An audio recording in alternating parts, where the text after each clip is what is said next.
Alrighty, this is going to be the Starch Soleus circuit. We're going to perform this off a seated Soleus machine, which some people are going to call a seated calf raise machine.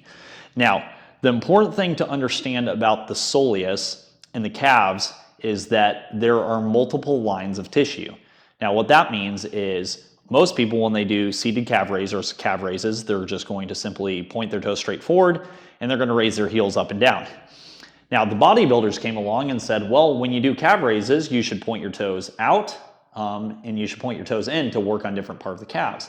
And what's interesting is decades later, we found out that you can bias different areas of the calves and the soleus, so to speak. So the interesting thing is the medial or the inside stuff is going to really be hit when our toe is pointed out. And then the lateral stuff is going to hit when our toe is pointed in. So this circuit is going to focus on building both connective tissue stiffness, which is doing our yielding isometrics. And we're going to do those with our heel basically at parallel with the ground or maybe slightly below. You don't need to go into max dorsiflexion at all when you do these. In fact, for some people that can compress and cause a little bit of maybe some insertional Achilles nipping at the heel. So you don't need to go into max dorsiflexion. We're looking at heel even with the ground or slightly below. And then we're going to do that with our toe pointing forward, toe pointed out, toe pointed in. And your ability to point your toe out and in is going to be dictated by how much tibial rotation you have at the knee. So if you can't get your toe pointed in that much or pointed out, that's also something you need to work on. Now, there's about 5 million different ways we're going to do our soleus work. But for this, what we're going to do is we're going to hit our isometric straight on. Then we're going to hit our isometric out and then in. And then what we're going to do is we're going to do 3 rounds of that. And we're going to do basically where we do 5 seconds on, 5 seconds off. And we're going to do that for 4 reps in a row. And then we will switch sides and then switch the angles. So I promise it'll make sense here in a second. Now, the number one thing that a lot of people do when they do seated calf work is they actually are going to train more the bottom of the foot. So what you'll see is people will put their big toe on, and then when they do calf work, they're really getting their big toe bent and their heel super high. So it looks something like that. Now, that is great for some of the muscles on the bottom of the foot. And there is definitely benefit to pushing through the big toe and getting the heel high. We do want to have that ability to push through the big toe, get the heel high. But that's not exactly what I'm looking for when it comes to soleus work. To really get the midfoot moving and to really take away the bottom of the foot, because when we go to put stress in a particular tissue, especially that's weak or underloaded, the stronger stuff is going to try to rob you of that stress. And you can do that intentionally or unintentionally based on how you set up or how you do the lift. Now, so if I go here and I'm just pressing through my toe, I'm going to get a lot of that force through the plantar fascia. So that's great if you're suffering from plantar fasciitis. But what I prefer people to do is, for most people, I prefer if that big toe is drooped over the edge. So you can see my big toe is kind of relaxed over the edge. Now, you don't need to get crazy where the first metatarsal or the knuckle behind. So if the big toe is off, that means I have to push through what's called the foot of the first metatarsal, which is part of the tripod of your foot. And then what I have to do is I really have to go through more the soleus complex. So first change I'm going to have you do, so when you're doing your isos and when you're doing your soleus raises, let's not put the big toe on. Let's have the big toe slightly hanged off the edge, so you have to push through that ball of the foot. Then remember, the heel will be slightly below parallel or even, but it doesn't need to be up high. In fact, remember, we want to challenge connective tissue at length. So the biggest thing is that I want to have some pre-tension before I let go. So it's generally best if I was here. So I go, I lift off, and then I'm going to make sure that my foot's set up in a position where I feel like I've got a good contraction. And then what a lot of people do is they'll lift off quick and then they'll sink and lose position. We don't want that. So what I want is, I don't want to be pushing up so hard that I actually feel like I'm pushing. We want to think hold more than we do push. So I want to contract my calf, but in a way that feels more like I'm just holding my position rather than pushing up in. Now, when it gets super heavy, you do have to push. So when you're above about 80% or 90% of your max, you probably do have to push up into the knee pads. But if you can, we're gonna start with 2, and I wanna get that real holdy position. So I wanna feel like I'm holding. Then I wanna make sure I'm strong and stiff to the point where when I let go with others, there's no change in movement, there's no eccentric, there's no drop. So I'm here, and then it's 3, 2, slowly remove, and then I start my ISO, and then it's 5, 4, 3, 2, 1. Now, this is gonna be a little annoying, resetting and re-racking, but we wanna completely relax for 3 to 5 seconds before the next round. If you keep this off, this calf's gonna be under tension, and we wanna really develop the ability to contract and relax, or for our tissues to be able to kind of switch on, switch off, even though they're not switching off. So one of the hardest things is for tissue to relax. So I'm gonna do this now for, remember, we're gonna do about 4 reps. So it's here, I get my tension, I get that really yieldy, holdy position. When I let go, there's no change in position, nothing happens. 5, 4, 3, 2, and 1. Completely relax, relax your calf. 3, 2, 1, rep 2. 5, 4, 3, 2, 1. Completely relax, completely relax. 3, 2, 1, rep 3, 5, 4, 3, 2, 1. The re-racking is kind of annoying, but you get in a rhythm and you get used to it. And then rep number 4, 5, 4, 3, 2, and 1. Then you can just switch immediately to the other side.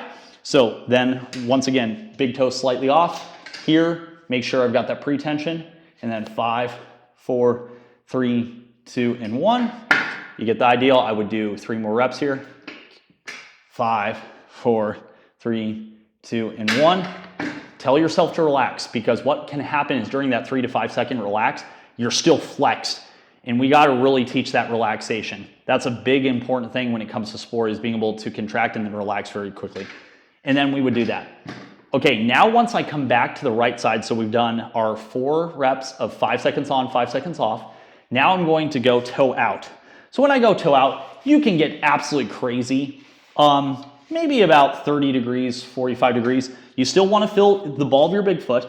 You might feel a little bit more big toe here, but then we do the same thing. So that's tibial external rotation, and then 4, 3, 2, 1. Relax, 5 seconds on, 5 seconds off for 4 rounds. Now I'm dropping that quick. That's a little bit more reactive. Remember, I want you to let go slow. And then make sure that you're not getting, like I said, don't start getting that high heel stiletto position. That's where people, like I said, they're hanging here. We want to be, and you don't want to be maxed out either. So I don't want your heel like where you're bottom out. Okay, so then you'll go toes out on both sides, and then you'll hit your reps here. Boom.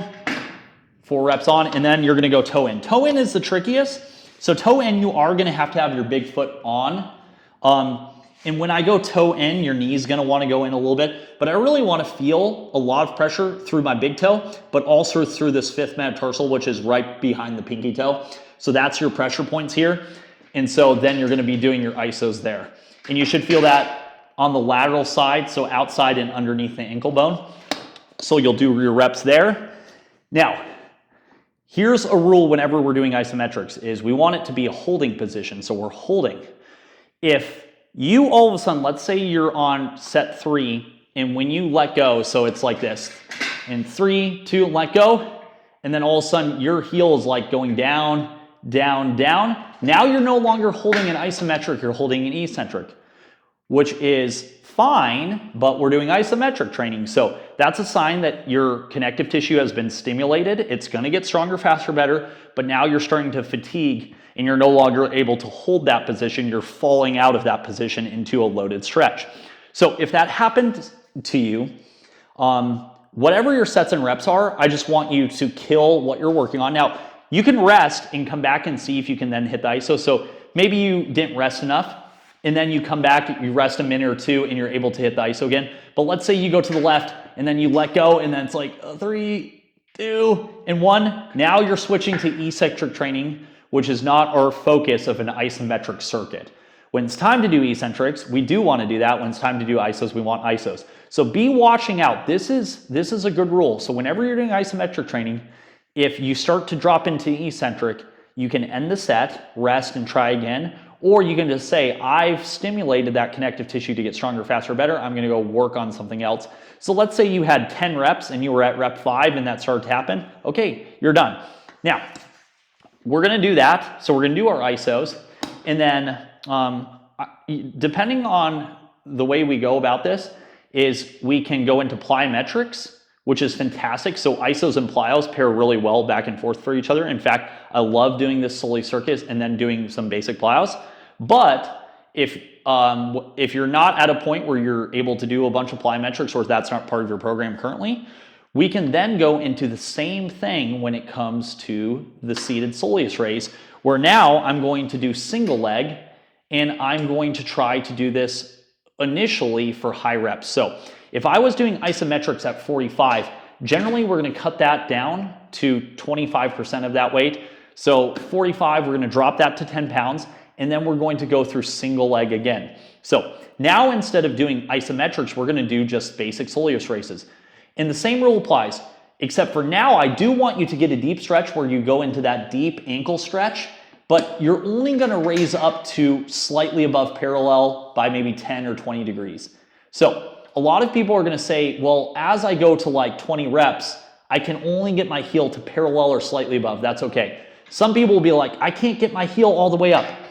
That's what we want. If you are able to get your heel as high as possible, which is full plantar flexion, with the weight for 25 reps, it's not challenging enough. So we want to actually challenge the Achilles, calves, and soleus under a deep stretch. So the way we get gains is by putting a big stretch on the Achilles, calves, and soleus. To do that, we need to dorsiflex. So for your single leg soleus raises, which we're going to probably do after isos, I want you to get a deep stretch. Now, you can hold on. So you can have the other knee here. So you can have the other knee underneath to spot you. So as you get tired, that can help get you up. You can also, as you get tired, help yourself up. But what we're going to do is we're going to do high volume to start, because when most people have shin splint issues, when most people have Achilles issues, their type 1 fibers are going to atrophy. Those are your slow twitch, and we're going to lose muscular endurance, and your body's going to be inhibiting those muscles. So we're going to have to build endurance back up, especially if you're decreasing your running miles currently, or you're not getting in much running volume. So we're going to hit 25 reps, toes forward, 25 reps, toes out, 25 reps, toes in. But you're going to do right side, toes out, right side, toes out, left side. And the key is, let's say you get to like 17 with your toes out. Okay, well that just means the next time we do this circuit, you don't need to change the weight. The only time we're going to change the weight for the seated raises is when you can just knock out 3 sets of 25 like it's nothing. And then you're going to do your toes in. And then what's fun is sometimes I'll like to do double leg together with both. So remember, we're only going there to like just slightly above. Boom. Now, generally when we're doing a set of like 25, since it's going to be so low weight, you can go at a nice tempo. So 1, 2, 3, because when you're running about 90 steps per minute on each side, or 180 steps total. So if you put a metronome on and put it to 90 steps per minute, it's going to be 1, 2, 3, 4. That's a great thing to do, because that's about the tempo we're going to experience running. So if you're in a gym, you don't have to do that, but 90 beats per minute is a good tempo if we're doing lightweight. If we're doing heavyweight, we might do it slower, where we do it around 60 or even down to 20. That's about 3 seconds down, 3 seconds up. There are about 5 million different ways we're going to do the Soleus circuit, but for right now, we're going to get our connective tissue isos, toes forward, toes out, toes in. And when I say toes out and toes in, you can mess. There's different angles. So even when I do an iso here, if I lean forward, that might hit a little different. If I get my knee further forward, that might hit different. So, and I can even go here where I notice here, if I go out, that's a little bit more external rotation. I just want you to search and destroy for as many weak angles as possible. Okay? So this is not, we're going to do tons of Soleus work. And this is not the one and only circuit we're going to do. It's one of the circuits we're going to do. And the fact is, sometimes we're going to do longer holds than 5 seconds, but the idea is we're probably going to do a lot of like couple seconds on, rest, couple seconds on, rest. Those are like cluster sets where you kind of do on, off, and those work really well for isos, and especially as we get heavier, okay? So this is our intro to our Starch Soleus circuit. It's going to be very powerful. Now, I think a lot of people are going to be crazy surprised how much they get destroyed just doing the 25 rep sets. So remember, we might not increase the weight for a couple weeks or a month or two until we feel like 3 sets of 25 at that particular weight's really not doing too much, okay? And then we can increase that by a small amount. The isos are generally going to be heavier, so I was demoing this with 45 pounds, but we want to get the isos eventually to where, let's say I weigh 175 pounds, I want to be able to do an isometric hold in those different angles at 175 pounds for multiple sets and not have my isometric turn into eccentric. Why? Because if I can't do that at body weight, when I go to run, that means my connective tissue is going to go under more eccentric loading. That's more soreness. That's not as efficient, and our tendons are not going to work as well. So that might take you 1, 2, 3, 4. I don't care if you ever get there. I want to head to the point where you can do this and I can do this at our body weight for multiple reps and have no problems, okay?